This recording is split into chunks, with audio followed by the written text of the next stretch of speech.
Number 9, ঘুম থেকে জেগে ওঠার পর এই দোয়া পড়ব। আলহামদুলিল্লাহিল্লাযী আহইয়ানা বা'দামা আমাতানা ওয়া ইলাইহিন নুশুর। অর্থ: সমস্ত প্রশংসা সেই মহান আল্লাহর, যিনি আমাকে মৃত্যুর পর জীবন দান করেছেন এবং সবাইকে তারই কাছে যেতে হবে। সবক নাম্বার 10, বাইতুল খালায় প্রবেশের পূর্বে এই দোয়া পড়ব। বিসমিল্লাহি আল্লাহুম্মা ইন্নী আউযু বিকা মিনাল খুবুসি ওয়াল খাবাইস। অর্থ: আল্লাহর নাম নিয়ে প্রবেশ করছি। হে আল্লাহ,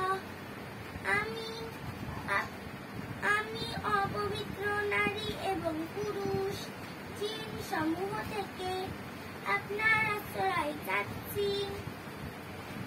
সবক নাম্বার 11, বাইতুল খালা থেকে বের হয়ে এই দোয়া পড়ব। গুফরানাকা আলহামদুলিল্লাহিল্লাযী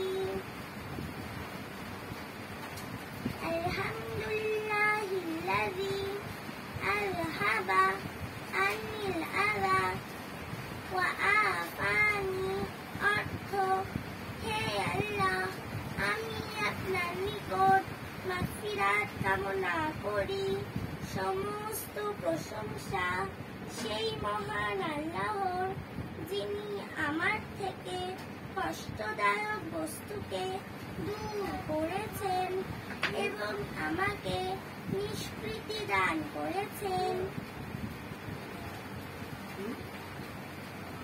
আকাইদ: মানুষ যে সকল তিনি কথার উপর অন্তর দিয়ে বিশ্বাস রাখে সেগুলোকে আকাইদ বলে।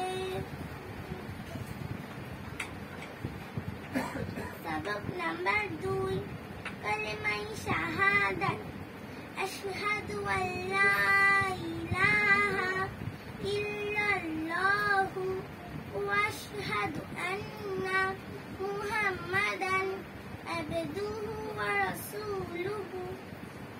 অর্থ: আমি সাক্ষ্য দিচ্ছি যে আল্লাহ ছাড়া কোনো উপাস্য নেই এবং আমি আরো সাক্ষ্য দিচ্ছি যে হযরত মুহাম্মদ সাল্লাল্লাহু আলাইহি ওয়াসাল্লাম তার বান্দা ও রাসূল। সবক নাম্বার 3, তাশাহুদ। আত্তাহিয়াতু লিল্লাহি ওয়াসসালাওয়াতু ওয়া তাইয়্যিবাতু। সালামু আলাইকা আইয়ুহান নাবিয়্যু ওয়া রাহমাতুল্লাহি ওয়া বারাকাতুহু।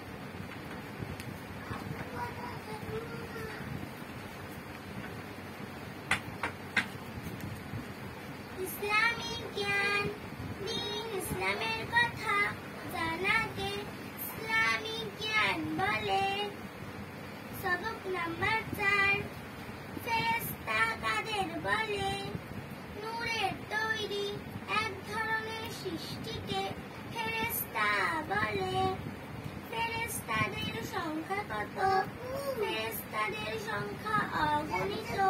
তাদের সংখ্যা মহান আল্লাহ ছাড়া অন্য কারো জানা নেই। বিখ্যাত ফেরেশতা কতজন? বিখ্যাত ফেরেশতা 4 জন। বিখ্যাত ফেরেশতাদের নাম হলো হযরত জিবরাইল আলাইহিস সালাম, হযরত মিকাঈল আলাইহিস সালাম, হযরত আজরাইল আলাইহিস সালাম এবং হযরত ইসরাফিল আলাইহিস সালাম। দিনের গুরুত্ব। নাহমাদুহু ওয়া নুসাল্লি আলা রাসূলিহিল কারীম। আম্মা বাদ।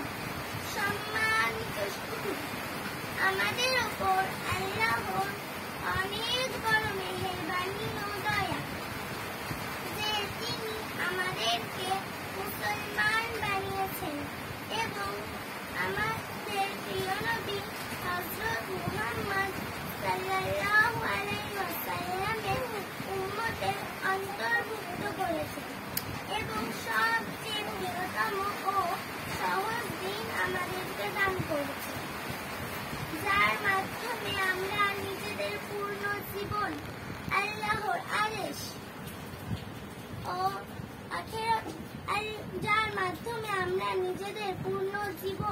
আল্লাহর আদেশ ও নবী করিম সাল্লাল্লাহু আলাইহি ওয়াসাল্লামের নূরানী তরিকা অনুযায়ী অতিবাহিত করতে পারি। যদি আমরা দ্বীনের উপর চলি তবে তার বিনিময়ে আমরা দুনিয়ার উত্তম জীবন ও আখিরাতের চিরস্থায়ী জান্নাত প্রাপ্ত হব। আল্লাহ তাআলা আমাদের সকলকে দ্বীনের উপর চলার তৌফিক দান করুন।